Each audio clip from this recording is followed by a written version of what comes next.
Welcome to the Women's Sanctuary, the podcast about tending the soul of women, sisterhood, and the rise of the sacred feminine. I'm your host, Arlia Hoffman. Hello and welcome to the Women's Sanctuary. I'm Arlia Hoffman. We begin this season with an interview with Katherine Elberfeld. I will introduce her in a moment, but I have to say this was one of the most magical conversations I've had on this podcast.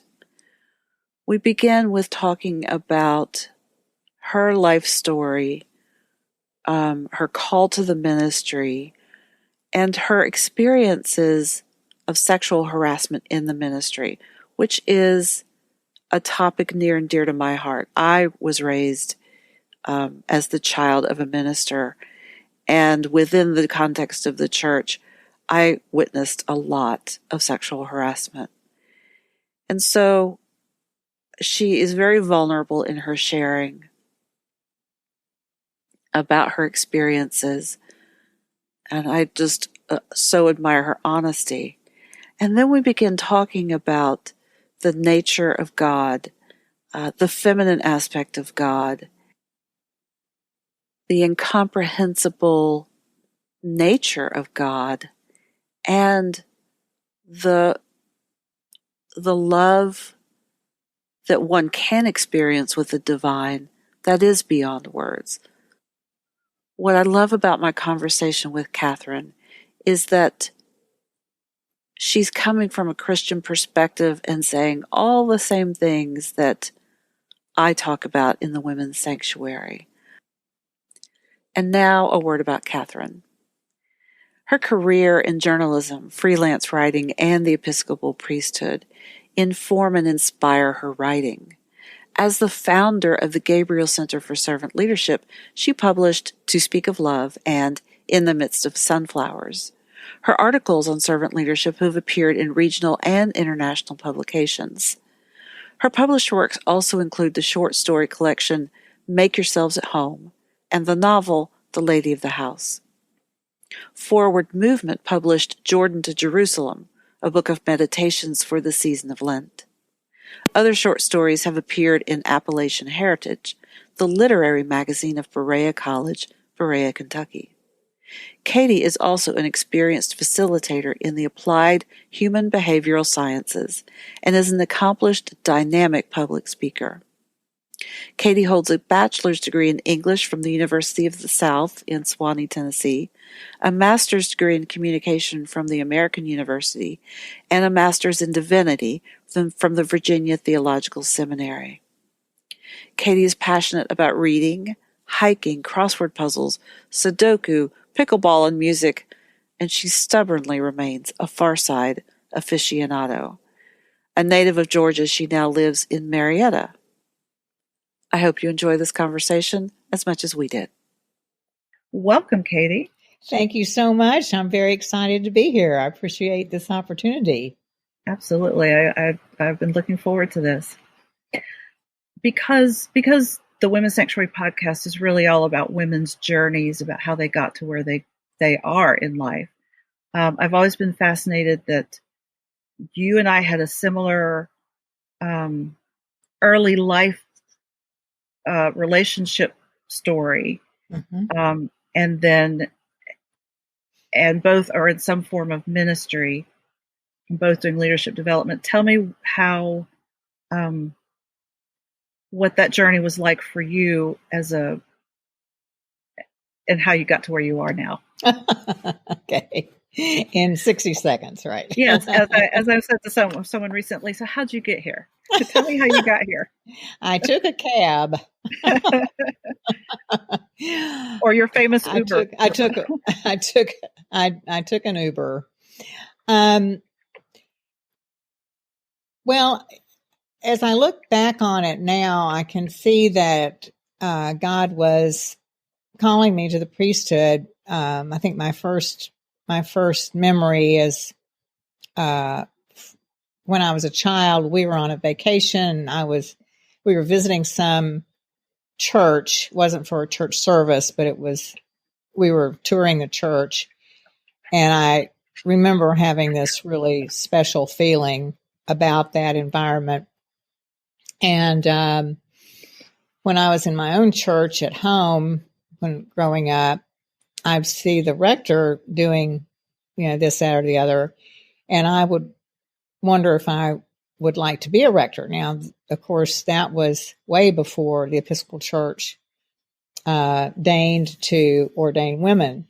But my reaction to that thought was, I don't want to spend all day, every day, mediating arguments between the Flower Guild and the Altar Guild and the organist. It just didn't provide me with any energy whatsoever. Yeah. So then, when I was, I was married to an Episcopal priest, and the feeling and the call came back, and Richard and I talked about it, and I was thinking I was called to be a deacon, and he was very supportive of that. By that time, women were being ordained. Mm-hmm. But I didn't act on it because I had 3 ministries. I was starting my family with my children. I was a clergy spouse, which I considered to be a ministry, and I just loved that. A lot of people don't, but I just loved it. And then with my writing, so I figured I was ministried up and didn't need to add anything more. Then after the divorce, actually we were separated in 1988, and the kids and I at that point lived in Lexington, Kentucky, and they weren't with me.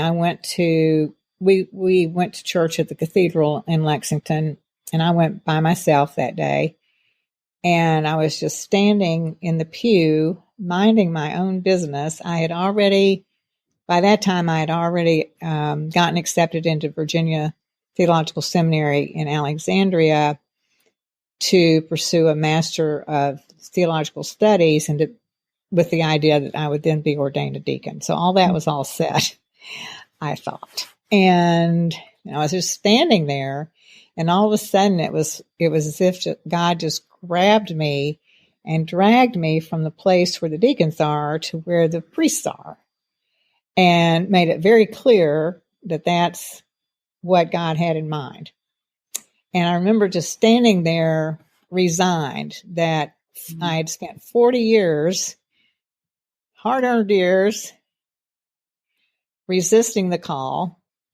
And then there it was in a way that I couldn't deny it anymore. I didn't feel, go ahead. That feeling feels really familiar. I know that feeling of like, oh my gosh, okay, this is it. I'm going to do this. Okay, fine. Okay, fine. Well, you were faster than I was, because I knew I still had the feeling that I didn't have to say yes. It was just that God was making clear what God wanted. And so I did resist it for 3 more days. And I looked at myself in the mirror and cried and said, I don't want to be a priest. And after 3 days, I said yes. And then it was as if all of the gifts and resources that God had given me were then flowing in the same direction in a current. That's beautiful. Yeah. So, to the level that you're comfortable, tell me about your divorce. Was it connected to your calling? No, I don't know. It was different. Yeah. There were I'm very big on the expression and reception of affection and intimacy. And there were so many things I loved about Richard, still love about him. That was not something he could meet me on. Yeah. So it's just a mismatch. Yeah. Yeah. Yeah. And we're great buddies now. So awesome. Yeah. Awesome. It's funny. That was, in my situation, I was hoping it could be that way. Sometimes you just never know, sometimes things work out that way and sometimes they don't, but, it's taken us a long time, but we're there. So, you reluctantly said yes. Yes. And when I called my mother, it was so funny because I told her that I was discerning that I was being called to the priesthood, and her first word was, "Yikes." And then she said, "Well, if that's what God wants, then God will help you make it happen." Was she worried for you? No, it was just like we already knew, to a large extent what this life was like because of being married to Richard for so long. Mm-hmm. I just thought it was hilarious, but she wasn't worried. It was just like, okay. And so what was that experience like, training and studying to become a priest? I really had looked forward to it. I had chosen to be at home with my children, and I felt so blessed that I could continue with my writing, so I could continue with my career and be with them at the same time. And my younger son was getting ready to go into the first grade when I was starting seminary. So, and then my older son was in middle school. So it was a good time for me to make this shift. And I was really looking forward to adult companionship and conversations in the refectory over lunch about all kinds of, mind stretching, spiritual stretching things. And that just wasn't the case. I was very disappointed in the seminary environment. It was extremely conservative, for one thing. Didn't offer any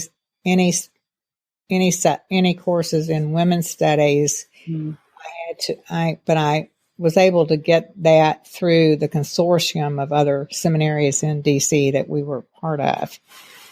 And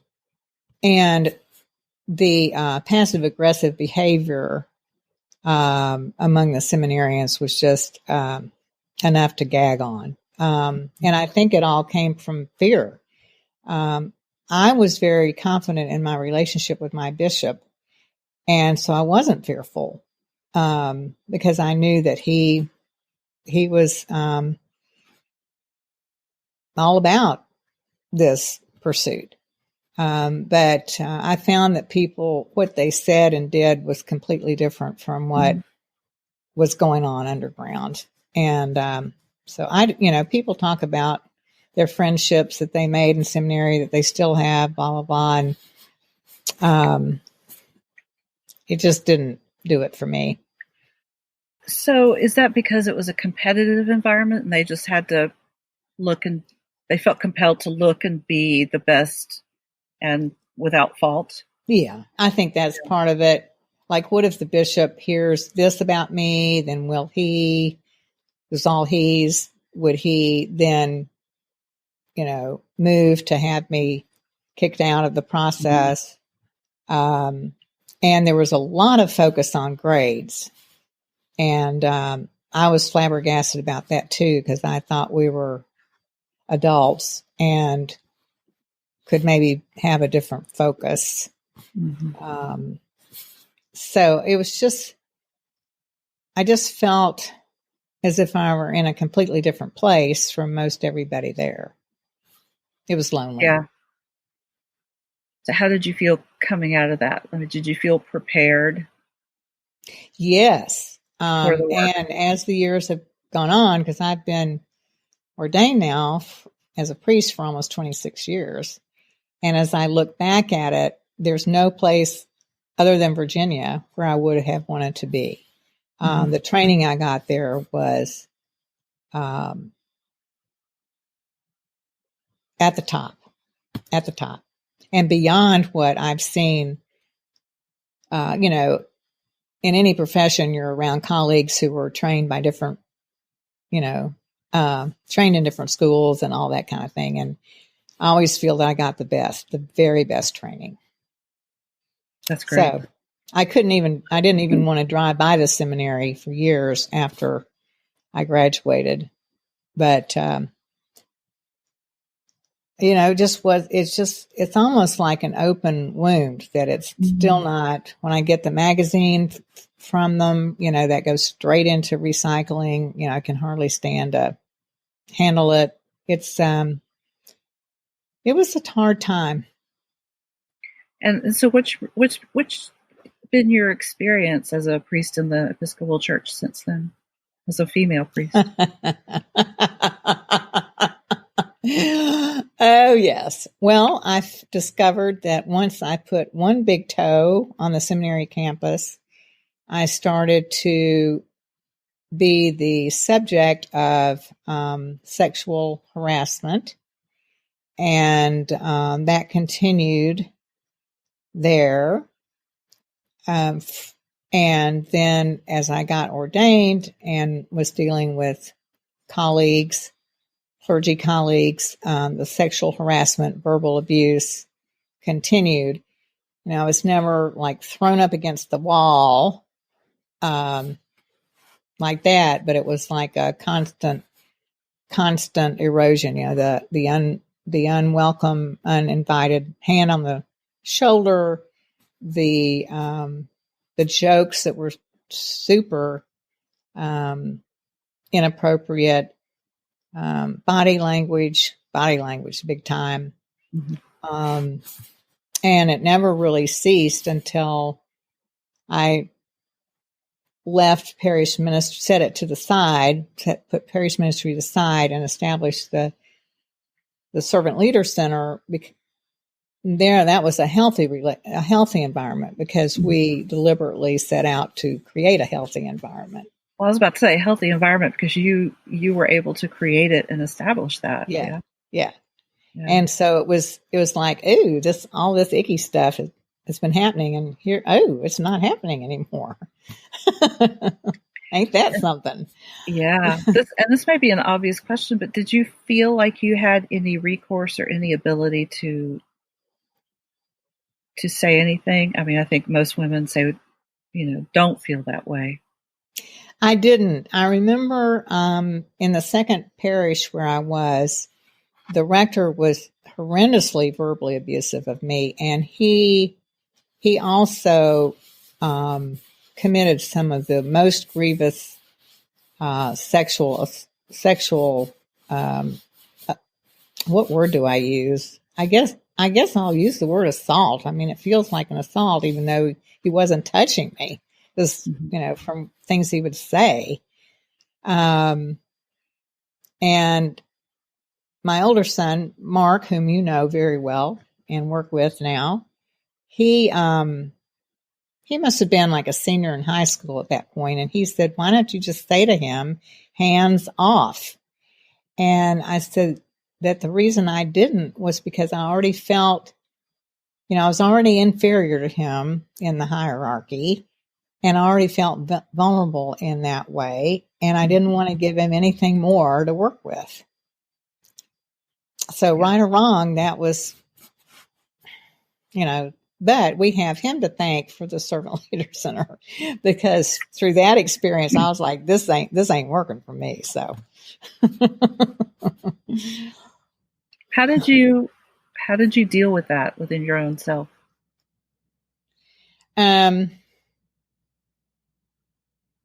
Boy, I hated it. I just hated it.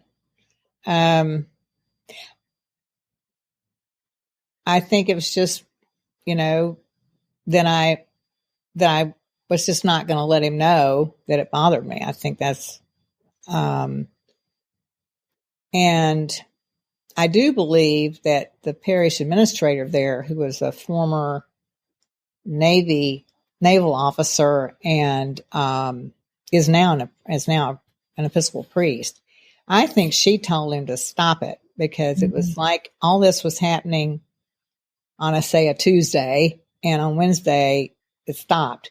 And then that's where his verbal abuse started. And, he had me in tears on my birthday because of the way he treated me between the services. And I was celebrating, and I cried all the way through the service.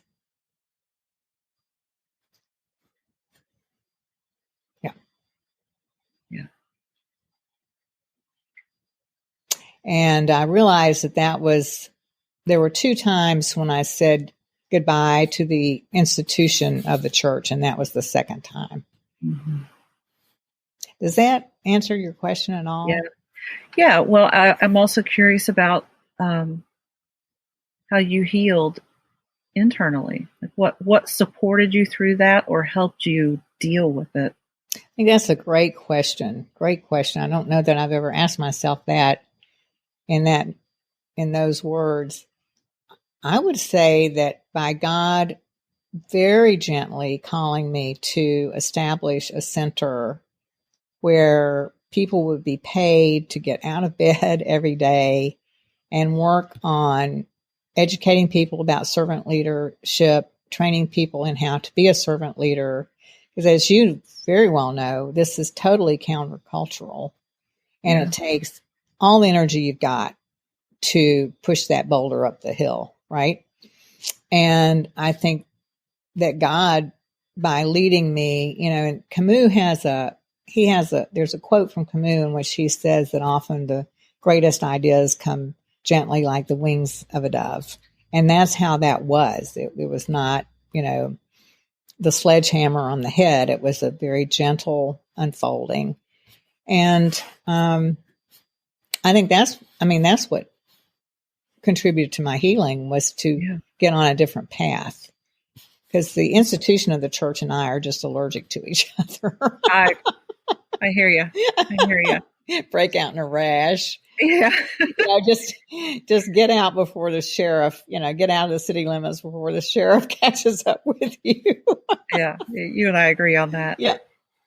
So is it that am I hearing you right, that the movement towards servant leadership was really this reaction to the attitudes and the behaviors you were seeing in the institution of the church? Actually, I'd been very blessed to be,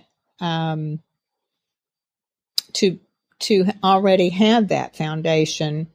The first mention I heard of that way of being was my bishop, Don Wimberly, whom I've known him for about 36 years and love him with all my heart. He was preaching a sermon back in Lexington and mentioned servanthood ministry. And this was before I was aware of my calling, I believe. And I just sort of lit up, it just, and I can still see him there doing that, saying that. And then when I got into my first job after seminary, the rector was involved with, and had been for a long time, with groups that trained people in how to live out servant leadership. And he got me in, he said, there's this program, would you like to be part of it? And I said, where do I sign up? And so I'd had that foundation since 1993. And I was working for this other guy. What I've said through the years is I worked with the first rector and I worked for the second rector. Mm-hmm. And so then with the second rector, I started there in 97 and left in the summer of 98. So I was there for about a year and a half. Mm-hmm. And because I had this grounding in servant leadership, I saw his behavior. I saw the complicit contributions, from the lay people. I've often said if there had been 10,000 lay people saying, well, this is not healthy, let's change it, I would have had no need to change locations. Yeah. But to me, it gave me an opportunity to see that it was systemic. Mm-hmm. And I wasn't going to go backwards. I wasn't going to unknow what I knew. And I couldn't go this to the side and I couldn't go to the other side. Mm-hmm. So the only way forward was into the void. That's a good way to put it. Mm-hmm. Mm-hmm. Because it's like many institutions. To me,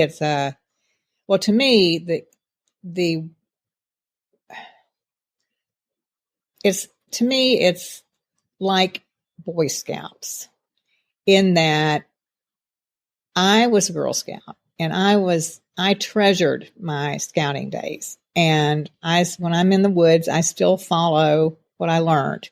as a scout. Mark, my older son, was an Eagle Scout. 6 years later, my younger son, Nathaniel, was in Scouts.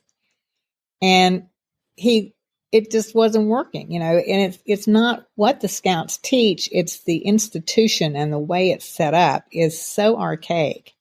And he just thought it was, a lot of it, again, not the content, but the trappings were dorky. And he wouldn't wear his uniform to school. And so we got him to first, whatever that's called, first class or something. Then we said, "Okay, we've done what we set out to do."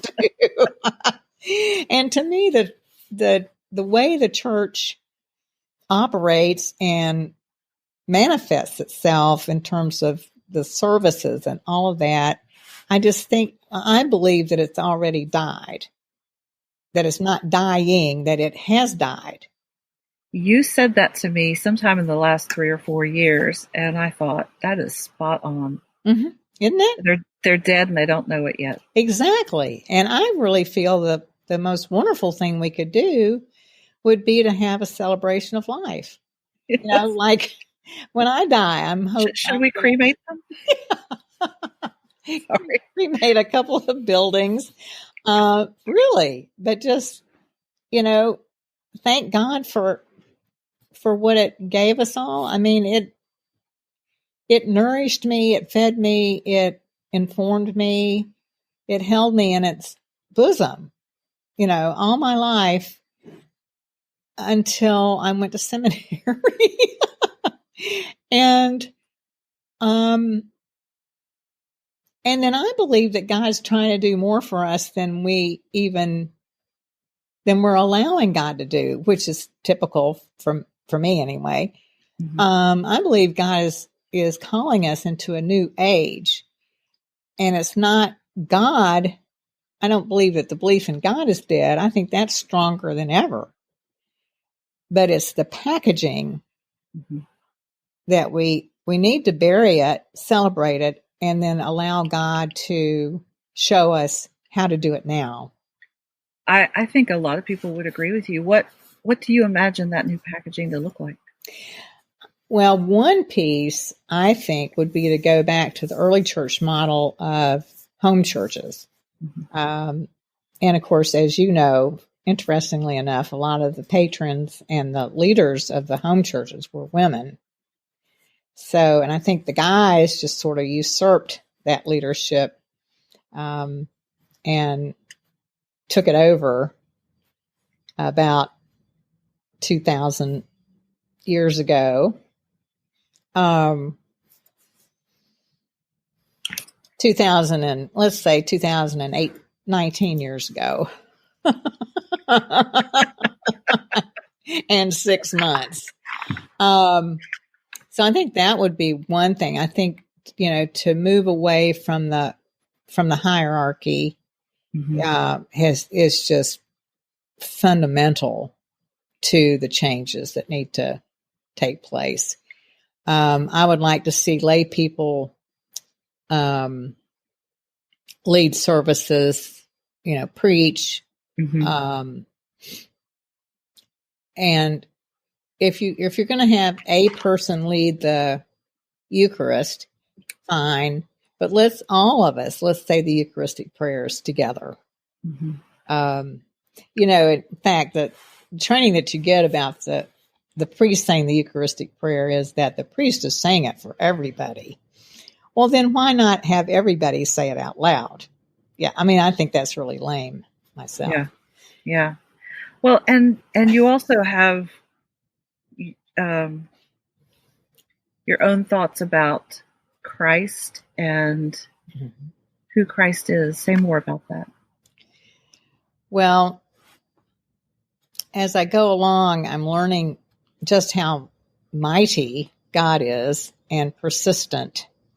And then with Jesus, I really feel that so much of what we do, like we were just talking about with the structure of the church, that's so, it's an anathema to what Jesus taught us. Mm. And to me, that's just, I'm just brokenhearted about that Jesus would come here, would put up with all the, the evil that he encountered, whether it was the Pharisees, that P word, the Pharisees telling him that he couldn't do this or he couldn't do that, conspiring against him, his own, going through the betrayal and abandonment of his friends, and on and on and on. It breaks my heart that he would stand for and bring to us this vision of a land and an environment and a way of being that includes every single person, and every single person is equal. Mm-hmm. And that literally, I said this to a friend of mine who has a PhD in New Testament studies. And I said, Bill, I think like 5 minutes after Jesus ascended into heaven, the men got together and they said, okay, you can only have the Eucharist. You have to have the Eucharist once a week, and only we can give it to you. And he said, Katie, you're not that far off. Mm-hmm. So the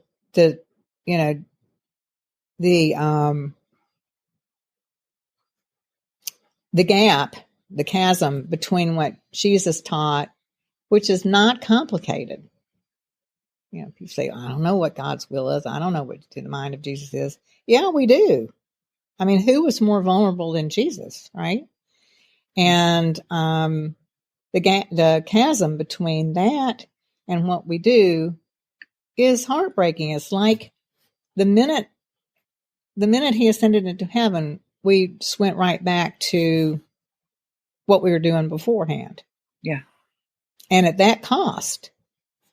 You want to talk about Krista now? Yeah. Okay. Yeah. Well, Krista is a piece of sculpture that I have. I actually have 2 of them. And they depict a Christ in the female form on a cross. So you have the head bent, you have the arms outstretched, you have the feet kind of similar to the feet like you see with a crucifix. Mm-hmm. And when I came upon this, visiting some friends in Missouri who are both artists, this piece was on their coffee table in front of their sofa. And I just looked down at it and had this big explosion flash going on in my head. And it was as if it and I we'd been meant to be together for my whole life. And then there we were. And I asked them if she were for sale, and they said yes. So I bought it and we packed it up and I brought it home. But it's an amazing piece because, as I say, it's the crucifix with a female form, and he called it Krista. And then later I commissioned him to make another one for me. And he said one of the neat things was that when he had the idea to create her, afterwards he learned that some people in New York were also doing the same thing and calling it Krista. So It was really very cool, I thought, that the Holy Spirit was working in more places than one. Imagine that. Imagine how that works. So I just think that really, for me, it shows the incorporation in Christ of the suffering of women, the feminine aspect of the Godhead, and in the first one that I bought, the colors are pink and blue, and they're dots, and they're not really connected. And the artist said that was to show the static between men and women. And so Very that's profound. that's a place I want to talk more about. Is I would imagine it was rather revolutionary for you to, at least in yourself, whether you brought it forward to the parishioners or not, but to hold this idea of the feminine in existing also in the form of Jesus. Yes. Yeah. It's really central to my understanding of the Godhead. I've never read The Color Purple, but I have read a quote that apparently Cece says in it, "When I learned that God was white and a male, I lost interest."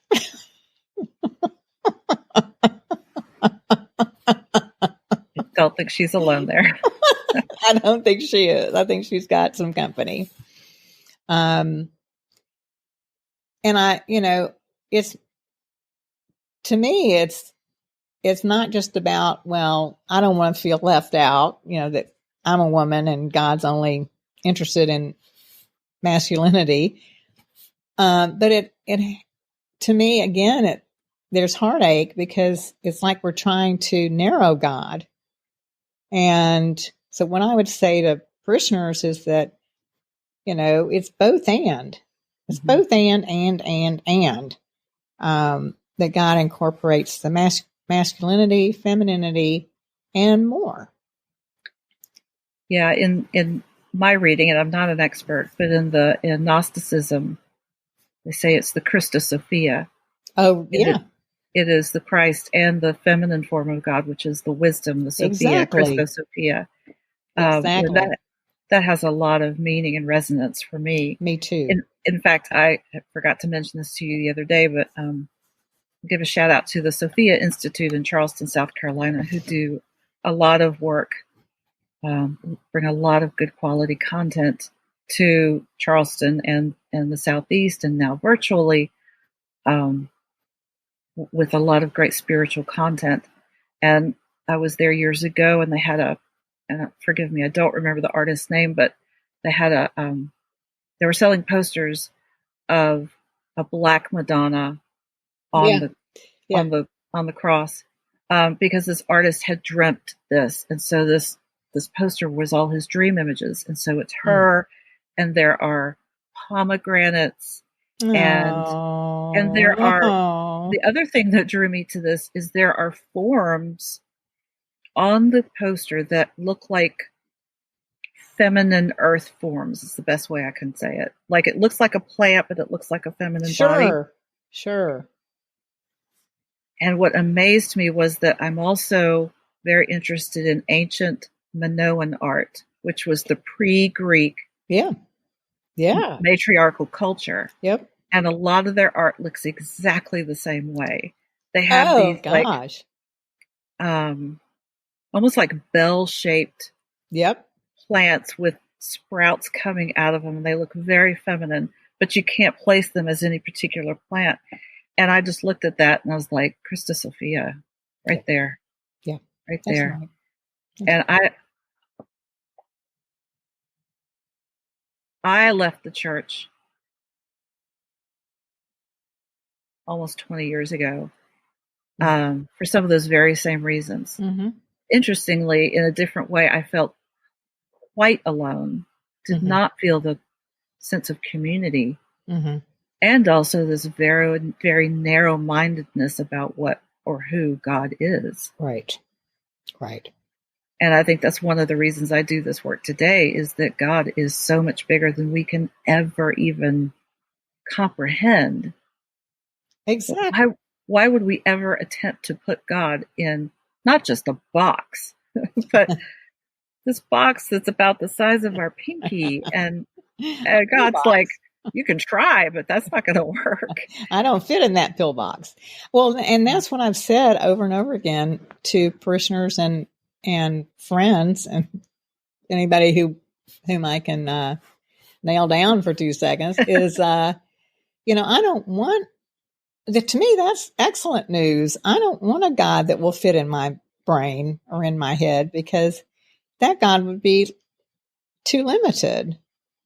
I want this, like with the Trinity, people struggle with trying to understand it. Well, isn't it kind of cool that we can't totally grasp that? I agree. And that's one of the reasons, even though I still really have this strong connection to and relationship with the person of Jesus, I nonetheless, my term for God has become the universe. Mm-hmm. Because for me, that at least gives my brain this sense of expansiveness that I can't even comprehend what this force is. Right. That lives me. Yeah.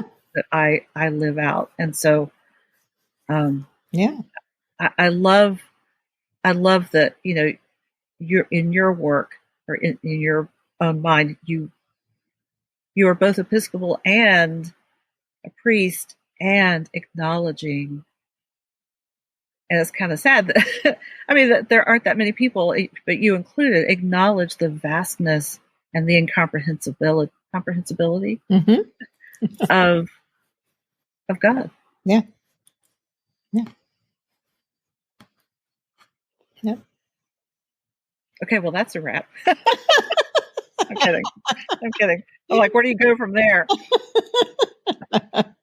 But yeah, thank you for sharing that. That's that's one of the things that resonates for me the most is just it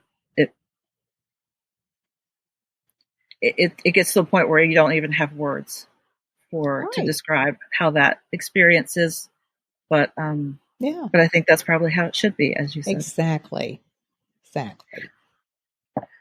So see, that's scary. I remember one of our bishops in Virginia preached at the church where I had all those challenges. He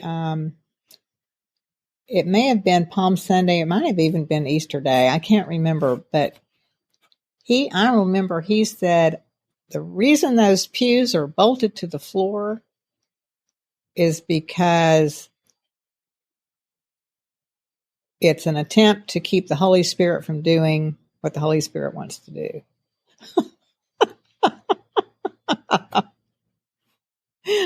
What? Yeah. That kind of blows my mind. I loved it. I just loved it. Because if they weren't bolted to the floor, then what might happen?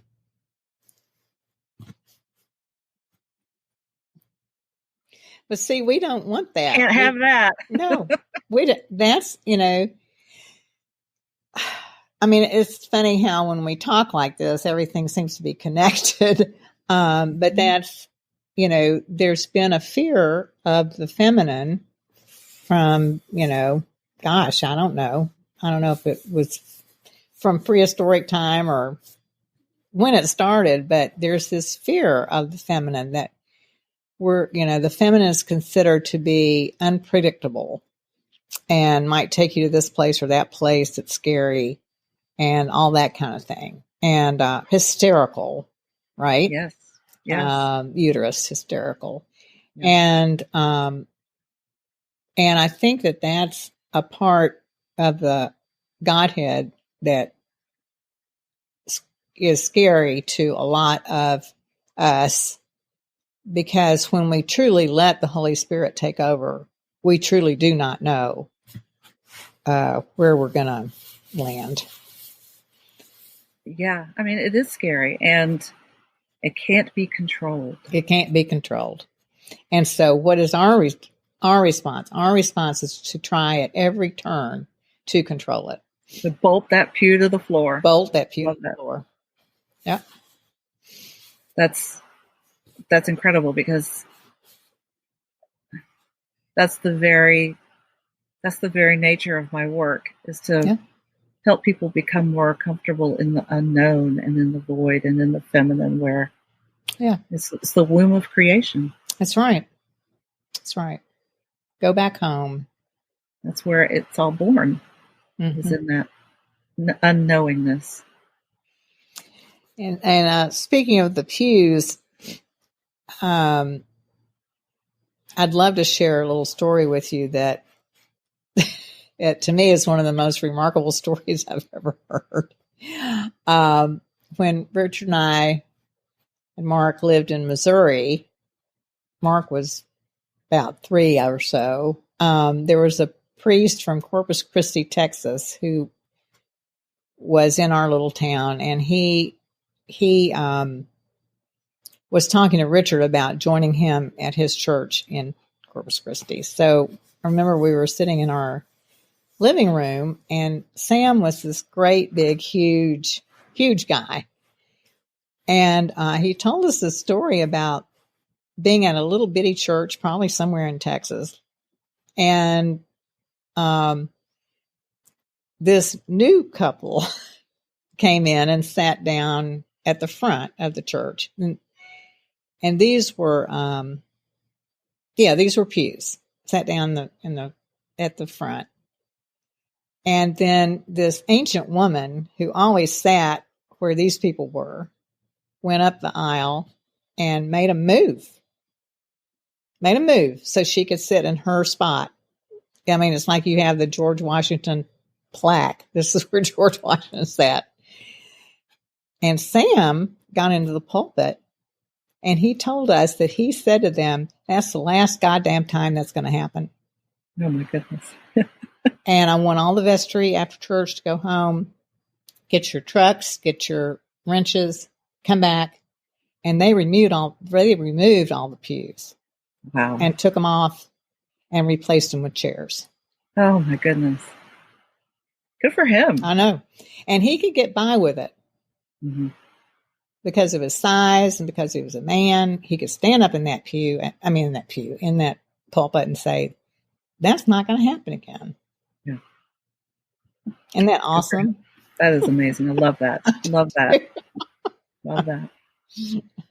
Well, I want to shift gears because we're missing one of the legs of Katie's life of this three-legged stool, and that is your writing. So apparently that's been, I didn't realize how long you've been writing, but your whole life. Tell me about that and what you're working on.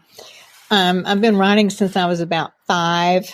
My first publication was called Made Up Stories by Katie Folkley. And I still have 2 or 3 copies of that. Mother helped me. I don't remember if we mimeographed the stories or how we duplicated them, but I can remember putting them together with her. And the covers are construction paper, and then you have the little brass brads. Yes. And made up stories, and I gave them to my friends, and people will still talk to me about those stories, which is fun.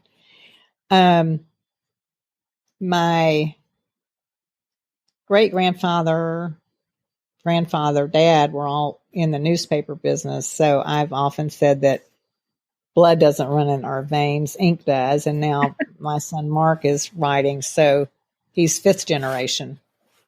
And I studied writing in college, and then Daddy recommended that I get a degree in journalism because he said that would trim the fat off the writing. And so I did get a master's degree in communication from American University in D.C., which I just adored. And worked as a reporter on newspaper staffs and freelanced until I went to seminary. Mm-hmm. And the first book that other than Made Up Stories, the first book that I had published was in 1979. I don't think it's in print anymore. It was called Jordan to Jerusalem, and it was published by Forward Movement, which is an Episcopal publishing house. And it was a meditation for every day in Lent, starting with Ash Wednesday and going through Palm Sunday. They didn't want me to do Holy Week. And then I've written 2 books on servant leadership, different aspects of that, and a novel and a collection of short stories, and I'm working on another novel now, which I'm having a lot of fun with. Well, let's talk about that current novel. Okay. What's it about?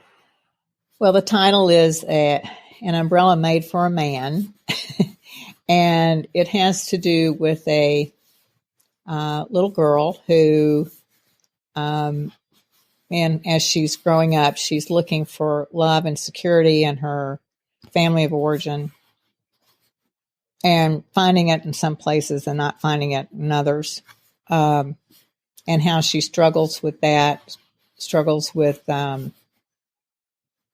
verbal abuse that occurs in her household.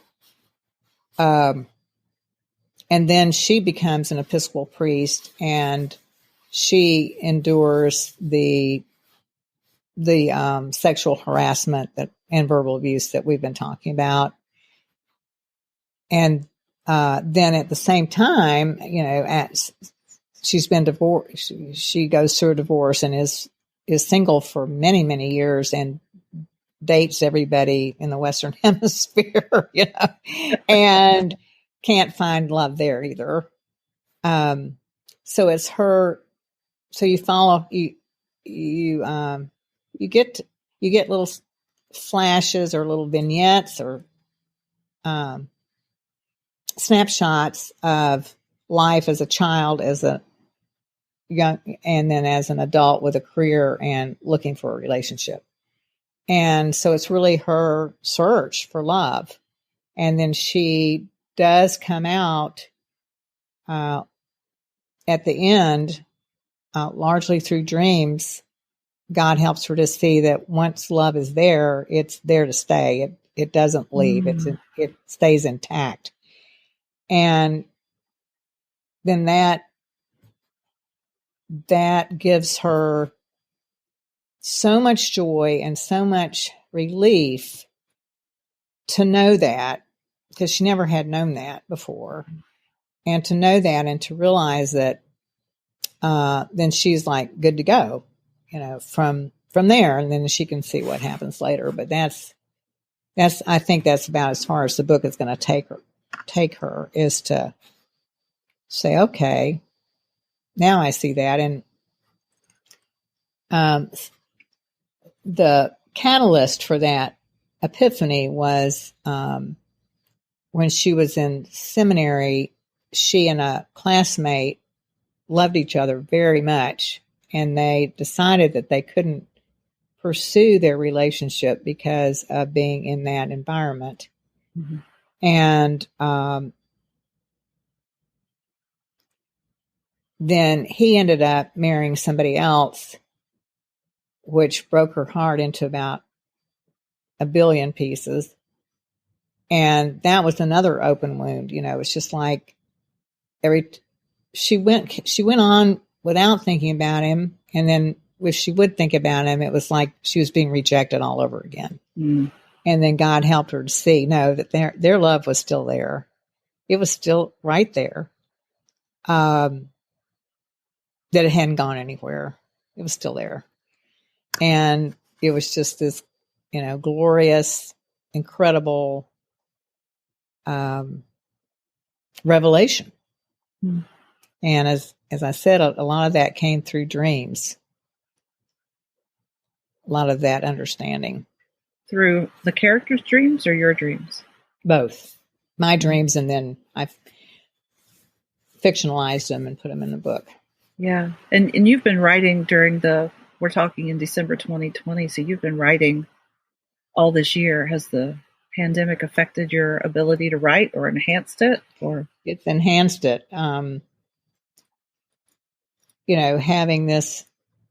Having this time, I'm very blessed in that I don't have to be at work outside the home, and I have lovely places in which to work at home.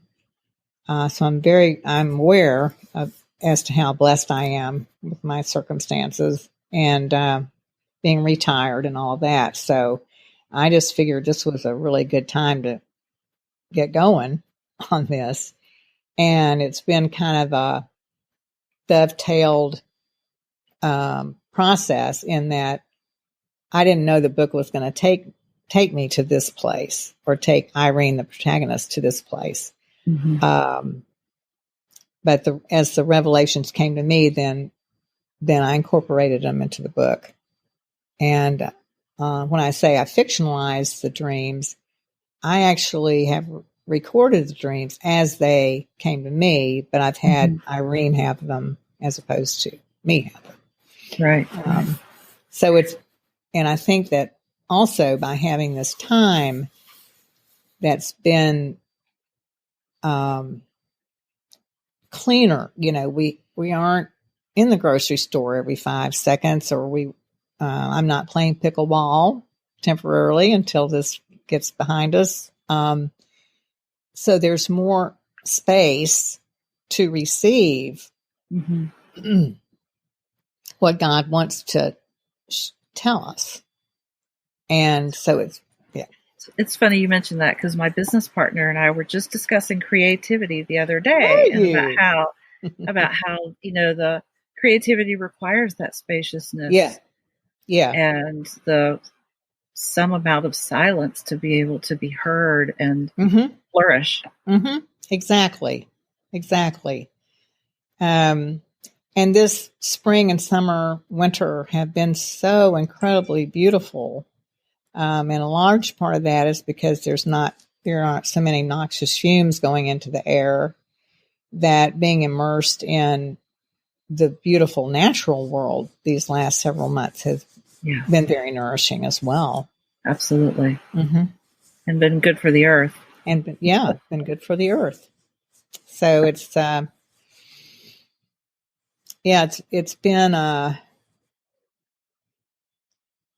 and you were talking earlier about not having words for Christ, and since I've been given this knowledge that because I would say I've really loved twice, and once was Richard and once was this guy, and I can see now that I still love Richard, and I still love this guy, and he loves me. That I wasn't rejected, and I can't. There are no words I can use to describe to you how much I needed to know that. Yeah, that turns on its head the stories we tell ourselves about relationship, and I'm reminded that in one belief system I've heard that if it feels that bad to your soul, it's not true. See, that's exactly what I came to realize, that when I thought about, like, he doesn't still think about me, he doesn't still love me, I thought that doesn't feel good. Therefore, that's not from God. This incredible joy that I can't even describe, that's from God. Yeah. That gives me goosebumps. That's exactly what I can. And I have worked with that thought for years, because that resonates, but how can that possibly be true if you're looking at, let's say, a 3D reality, and you think about that and that feels really bad? Well, because it's so uncomfortable, not just that it feels, but it's so uncomfortable to your spirit. It doesn't feel good. No. Then it's not true. So if that's not true, what is true? And what is true is that regardless of where that relationship is in the world, we still love each other. Love always is. Yeah. Which is extraordinary. Yeah. I just got through reading A Live Coal in the Sea by Madeleine L'Engle, and that's a book about to whom do I belong, who are my parents and grandparents and all that identity kind of stuff. And when the lead character's granddaughter was saying, well, you're not my grandmother then. And she said, well, that's a very, she said, and in response to questions about other people's relationships, she said, that's a very legal, thin way of looking at it. What matters is time and experience. So I am your grandmother. Yes. It's beautiful. And so like you said, not having words for it, all I've been able to say to God is, I'm overwhelmed with my love for you, because there are no words to describe. I've found that love begets love, that by God revealing this to me, it's almost like it's like I don't need to be told, well, try to have faith. It's like, okay, I've got faith. I know what works now. I know that this works. Exactly. And that love begets love, that as God gave me this gift and I'm filled with joy and love and all of that, my love for God has grown. That's what I'm trying to say. Yeah. I would call that being aligned with truth. Yeah. Yeah. Suddenly it's just so clear. Yep. That it's irrefutable within yourself. Yeah. Yep. It's beautiful. It's funny you said that love begets love, because I don't track this. I can't always remember, but I saw a quote the other day that said, life begets life. Yeah, exactly. And I put it on my wall. Yep. The more you are in tune with what is real and true and flowing and eternal and love, it can't help but create more of it. That's its nature. That's its nature. It does. Yeah, that's who it is. Katie, this has been a fabulous conversation. Thank you. I've just loved it. Thank you so much for joining us. Thank you so much for having me. I told son Mark a couple of days ago, I said, I just love Arlia so much. She and I are just connected at the soul. So we are. Thank you. I'm so grateful. Thank you for being here on the Women's Sanctuary with me. And thank you for being here in the world and your work and your gifts in the world. Thank you. You too. And for Katie and I, thank you so much for being here on the Women's Sanctuary, and we will see you again next time.